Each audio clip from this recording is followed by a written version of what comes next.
Hello everybody, I hope you're doing well, and I hope you're excited because Season 2 came out, and that means Emma Frost has been released, and I'm going to be bringing you my celestial guide to Emma Frost.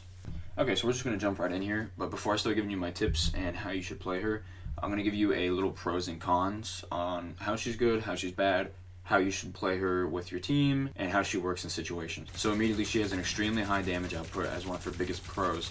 The way her damage works is with her main fire, it gets more power when you're attacking an enemy.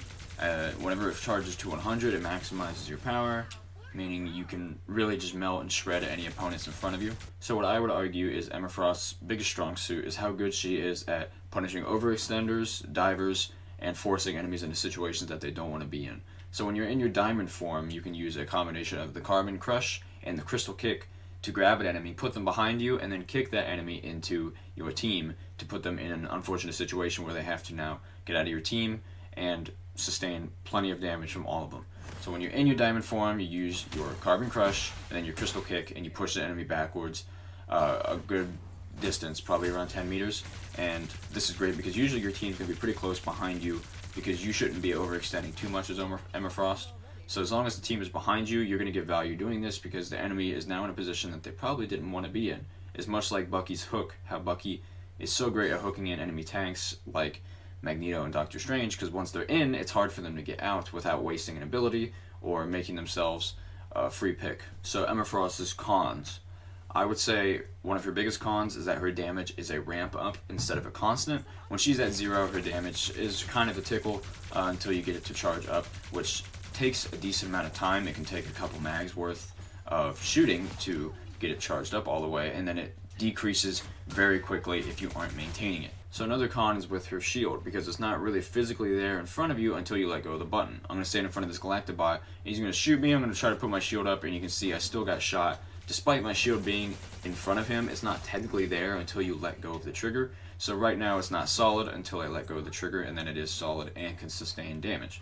But then honestly, her true, probably biggest con is that she has no movement whatsoever. She is one of the most locked to the ground tanks that they've added. She doesn't have any kind of increased jump, no kind of sprint, no anything really. The closest that she has to any form of movement is her diamond form lunging forwards with her left bumper, and I think she gets a little bit of distance with her kick. But besides that, she has no movement whatsoever, and she has a very low survivability because she cannot activate any kind of ability to get shield back. Whenever you activate any one of her abilities, even if you hit enemies with it, whatever, you don't get any kind of shield, over health, or regen health at all, unlike certain other tanks that might. The one thing she has to increase her survivability is her diamond form, because when you activate it, you get an increased damage reduction and you become unstoppable, somewhat like the thing how you cannot be grabbed. So say if another enemy Frost tried to grab you with her Carbon Crush, she could not because you're unstoppable. Okay, so the first tip I have for you is actually one that I already said. I just want to really reinforce it because this is one of her most valuable movesets and forms of damaging and getting kills, is when using your diamond form to Carbon Crush enemies and Crystal Kick them back into your front line, behind your front line in fact. But I want to give a quick tip on how you can maximize your damage when doing this, because you can just do the normal grab and then kick. However, you can get in a couple hits in between your Carbon Crush and your kick before the enemy is able to react and start moving again. So I suggest after doing your Carbon Crush, trying to get a couple hits in and then following up with the kick, so you can just get a little bit extra damage. So another tip that I'm going to have for you is actually still involving her diamond form. What's interesting about her diamond form is that when you activate it, it keeps whatever charge you're currently at until you end it. So I'm going to show you here, whenever I reach 100 charge, it's going to end and start going down pretty quickly within a few seconds. But if I get back to 100 charge, go in my diamond form, my 100 charge is not going to go down for the entire 6 seconds of the diamond form. So this is great to use if there's no enemies near you and you want to just really maintain that diamond form. Maybe you're pushing up and you can't reach the enemies yet, but you don't want to lose your 100 charge. Or maybe you just wipe the enemy team and you're waiting for them to push back up to you. That might just help you out by getting your 100 charge back, and your diamond charge will recharge by the time you need it again. Okay, and then yet another tip is with her diamond form. I'm just going to give you all the diamond form ones right off the bat, since that's obviously one of her best abilities, is that you can cancel the diamond form early to start the cooldown quicker. So that might sound weird on why would that be useful. Well, so when you use your diamond form and you use the Carbon Crush has a 5-second cooldown, which you might not be able to recharge it by the time your diamond form is over. And even if you do, you won't be able to follow up on it with a kick like you need to. So a lot of times it's a good idea to just cancel your diamond form after your Carbon Crush and Diamond Kick follow combo, because you can come back sooner into diamond form instead of later. So now I only have to wait 14 or so seconds till I get my diamond form back and the Carbon Crush, as opposed to 19 seconds, which, as I'm sure you know if you play ranked, that 5-second difference can really make the entire game. So Emma Frost can actually cancel most ultimates using her diamond form and the Carbon Crush ability whenever she grabs them by the neck. Most characters that have an ultimate that takes an animation, even if it takes just like 1 second, she can still cancel it. So I'm going to show you a really quick example by having this Doctor Strange emote right in front of me. I can cancel it with my Diamond Crush. Easy as that. I'm going to show you here as well as Scarlet Witch. Again, just another character that you can cancel their ultimate with your left bumper. And then again, here is Spider-Man. While you do have to be a little more elevated than him, you still can cancel his ultimate.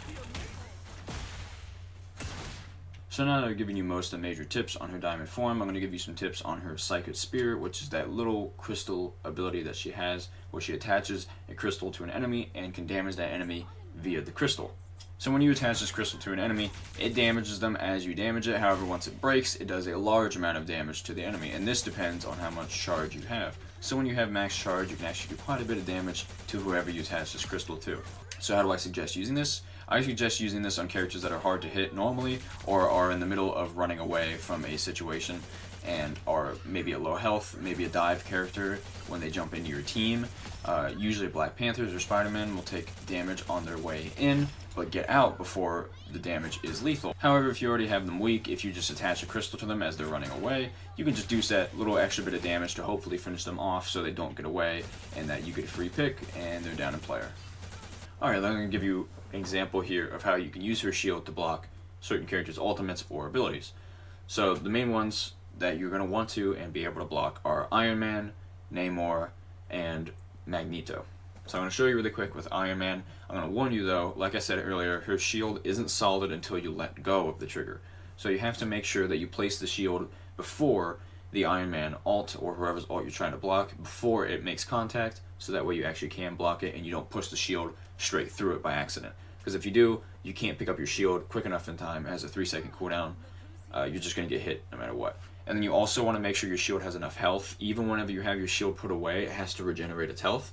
Say your shield only has like 12 health and you throw it up, someone might just shoot it and destroy it, and the Iron Man ult will hit you anyway. So you want to make sure your shield has enough health. Okay, so I'm going to have this Iron Man ult really quick so I can show you.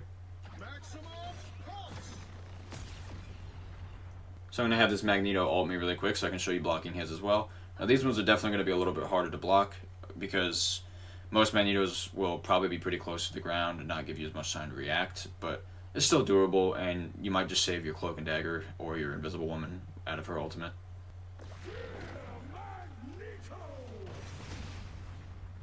Just like that.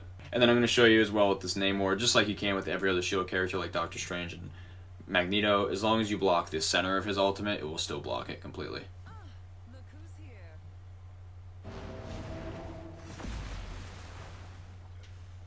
And then this works with any kind of projectile ultimate, so you can block Groot ult, you can block Black Widow ult, Punisher, you can block all of them. Obviously it's going to break your shield, but you can still block it. Okay, and then I'm going to do my usual, whenever I end these videos I give a few clips of how I've been playing her, and I kind of just show you what I have been doing when I play her more in action, because I definitely think it's easier to learn and kind of get an idea of how to play the character if you're trying to base it off how I play, just by watching this gameplay, so I can explain it to you a little bit better. So this was a Carbon Crush cancel. This Doctor Strange went for an ultimate, and I think this was actually the third time I did that to him in this game, which just goes to show how crazy that is.